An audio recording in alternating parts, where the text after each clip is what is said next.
Hi, I'd like to introduce myself. I'm Professor Valerie Edwards-Jones. I'm an Emeritus Professor of Medical Microbiology from Manchester Metropolitan University. I'm also an independent microbiology consultant, and I was asked through Nolex if I could help to evaluate a robotic UV system, and I did this with the laboratory Melbec Microbiology in the Northwest. So this is a presentation about the evaluation and the organisms that we used and the results we obtained. So one of the biggest problems we face in the UK going forward and globally is the threat of antimicrobial resistance. It has become bigger and more of a threat over the last 20 years as we've started to realise many of the common pathogens we see on a day-to-day basis are resistant to the common antibiotics that we use to treat infection with. If this persists and continues, it will be the end of modern medicine as we know it. You won't dare go into hospital and have something like cancer treatment or a bone marrow transplant when you're at risk of acquiring a healthcare associated infection which can't be treated with antibiotics. So it is a huge global risk, a huge global threat that's going forward, bigger than cancer, bigger than diabetes. So we are faced with the challenges of trying to eradicate superbugs.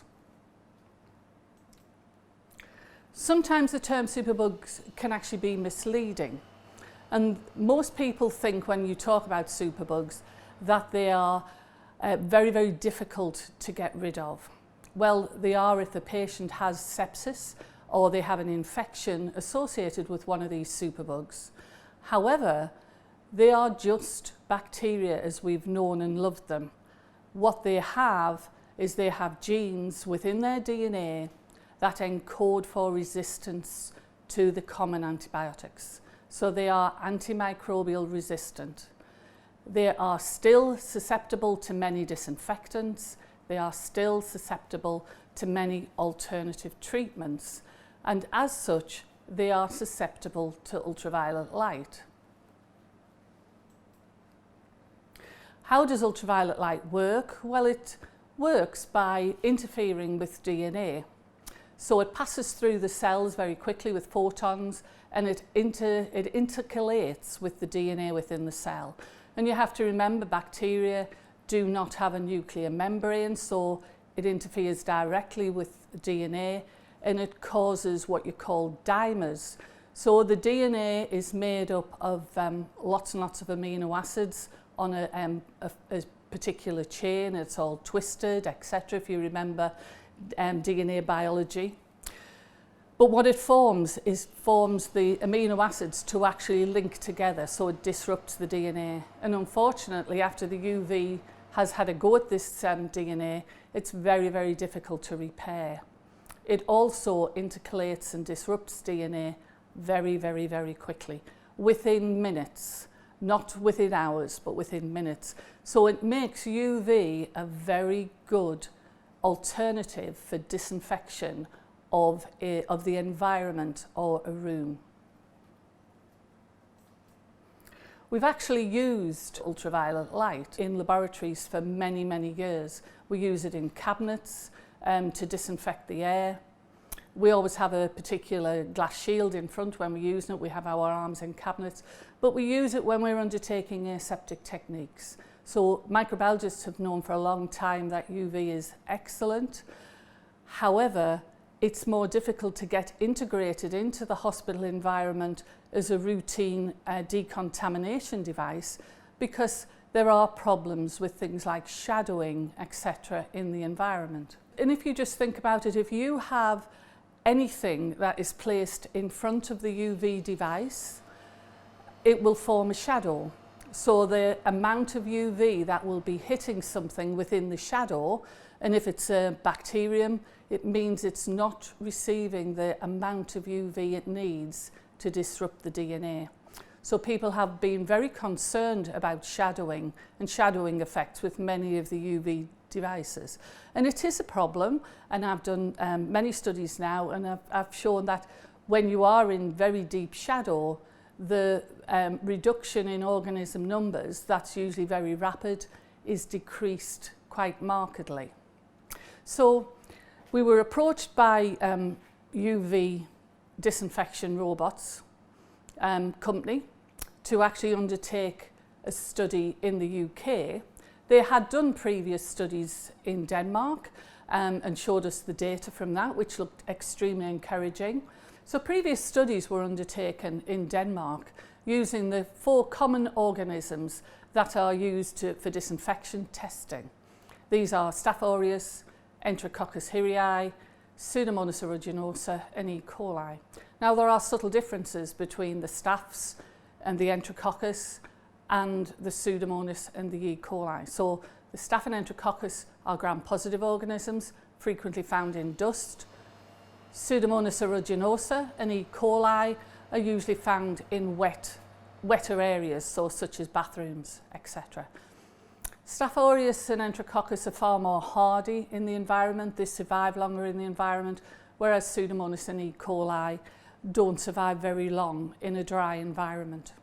So these organisms were tested and they were exposed to the UVD robot in a hospital setting. And what was found was that there was a greater than 5 log reduction in organism numbers within a 5-minute period, a 5-minute exposure time, when these organisms were actually placed on coupons and in proximity of the robot. Usually they're tested at a 1 metre proximity. And greater than 5 log in 5 minutes is absolutely exceptional if you think about it. So we're taking it down from 100,000 cells to 0 in 5 minutes. 10 to the 5 organisms, colony forming units. That is massive. A 5 log reduction is amazing in 5 minutes.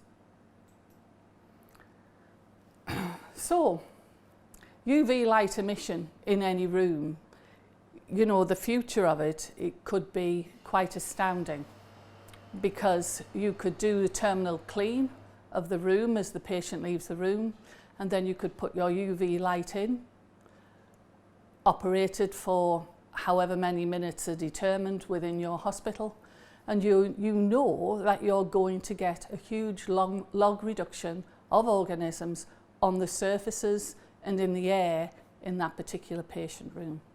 So quite dramatic. In real life situations, if we think about the shadowing problem, how do we get away from UV not working in the shadowed area?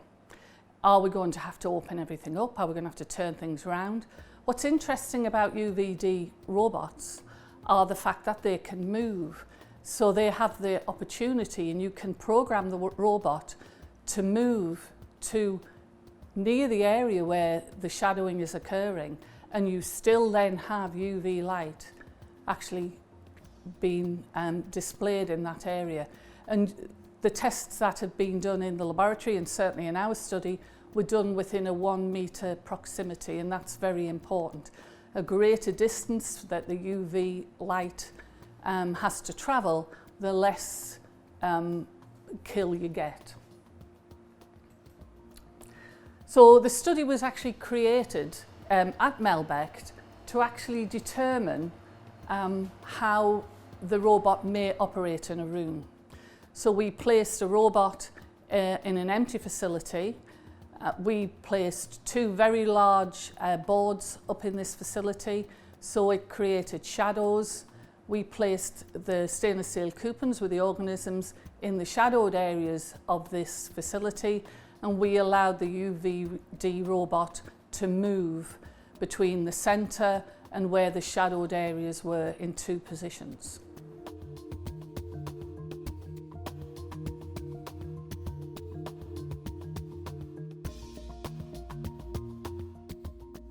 So stainless steel discs, which we call coupons, were placed in these shadowed areas.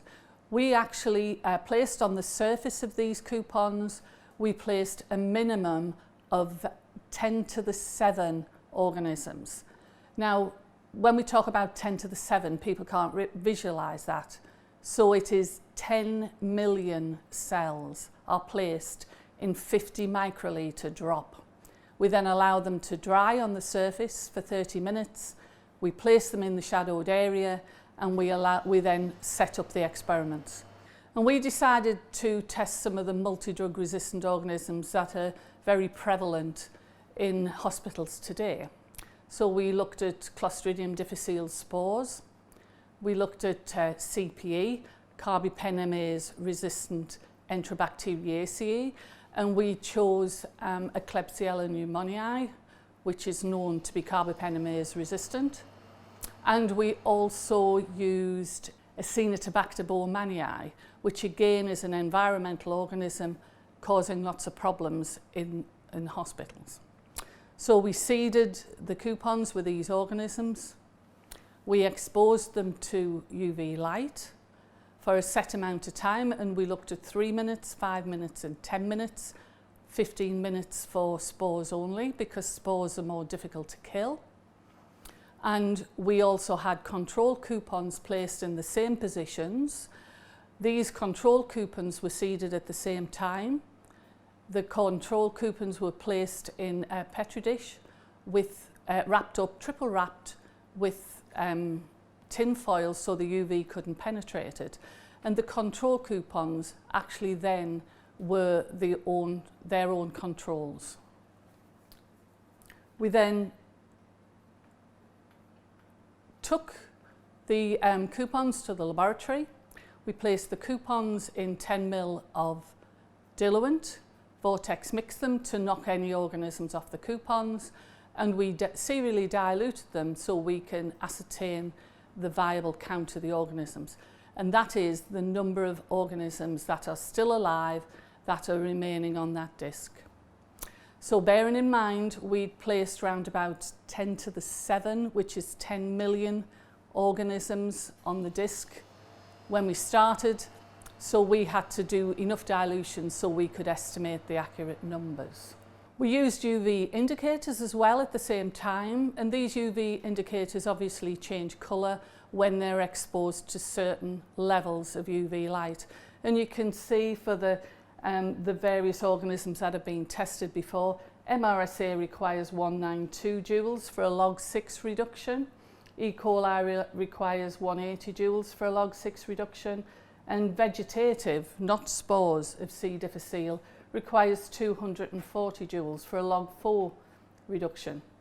What the UV indicators demonstrated in the laboratory sessions that there was over 1,000 joules given to that area in any 1 minute. So we knew there was plenty of UV light coming from the robot, even in these shadowed areas that we'd set up, and they were the UV light was killing or should kill the organisms. The study results were very exciting. Klebsiella pneumoniae, which is carbapenemase resistant. This showed a 6 log reduction of organism numbers in 3 minutes. Now a 6 log reduction, for many people who don't understand that means it's gone down from 1 million cells that were placed on the disc to no cells or 1 cell. So it's actually killed 1 million cells in 3 minutes. Acinetobacter baumannii, we saw a 7 log reduction in 3 minutes for this organism on the coupons. So that was a 6 log reduction in 3 minutes in both positions for the CPE, and a 7 log reduction in 3 minutes in both positions for the Acinetobacter baumannii. So what about the Clostridium difficile spores?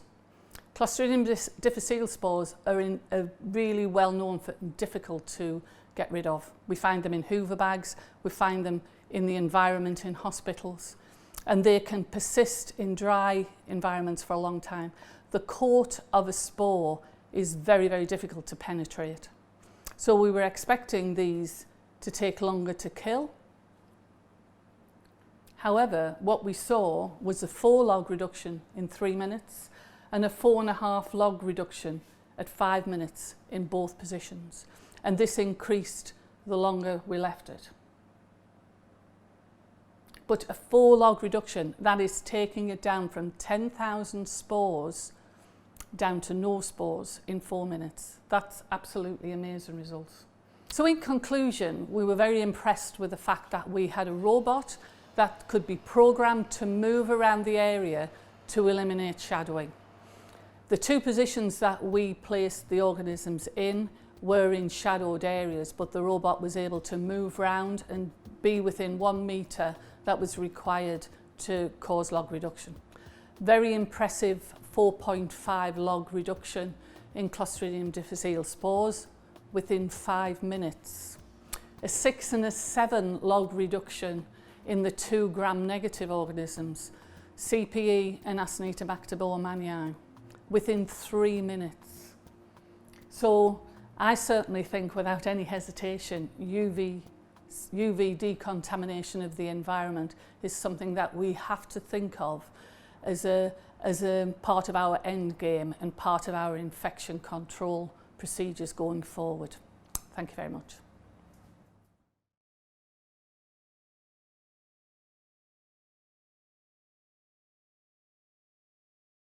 These particular bacteria were chosen for testing at Melbec because they are problematic in the UK.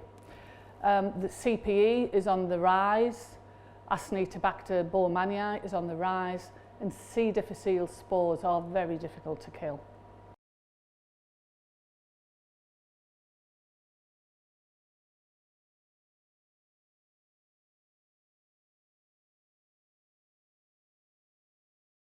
Yeah, hospital-acquired infections are a real problem. If we've got people going in for cancer surgery or bone marrow transplants and they acquire an infection from the hospital environment, it's very, very difficult to treat with antibiotics. The worst case scenario is death. Therefore, it's essential that we keep the environment as clean as possible. We do terminal cleaning with disinfectants, but if you could then go in with a UVD robot and you know that you've cleaned the environment, you've caused a 6 to 7 log reduction in however many minutes you use the robot for, it means that you are decreasing the chances of environmental infection.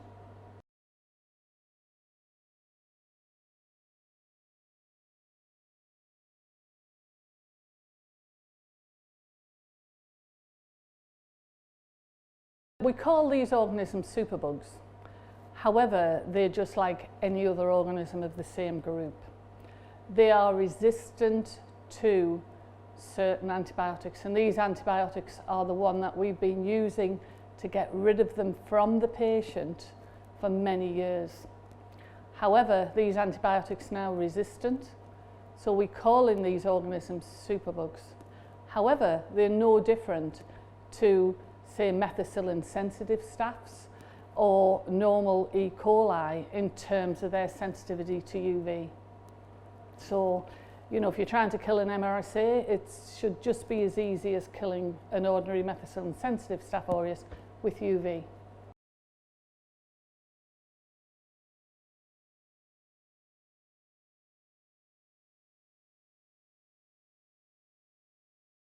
Certainly E. coli infections acquired from the environment.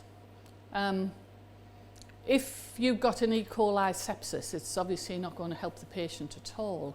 But if you're trying to prevent the patient from acquiring an infection with E. coli, where perhaps it's residing in the environment, it might be residing in the wet environments, in bathrooms.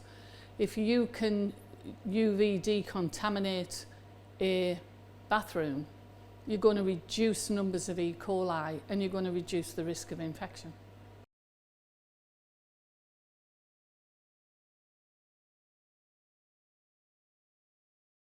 Most UV devices are static, so you place them in an area in a room that will usually be within one metre of anywhere which could have contamination on the surface. However, you invariably get shadowing. You get shadowing of where perhaps a bed rail is, or a piece of equipment in the room, behind that piece of equipment, you're going to get shadowing, so the UV isn't going to hit that area, so the bugs will persist. However, if you've got a robot that moves around the room, it can go to areas behind the obstacles and help, make sure that the UV gets exposed to all areas and the shadowing is minimized.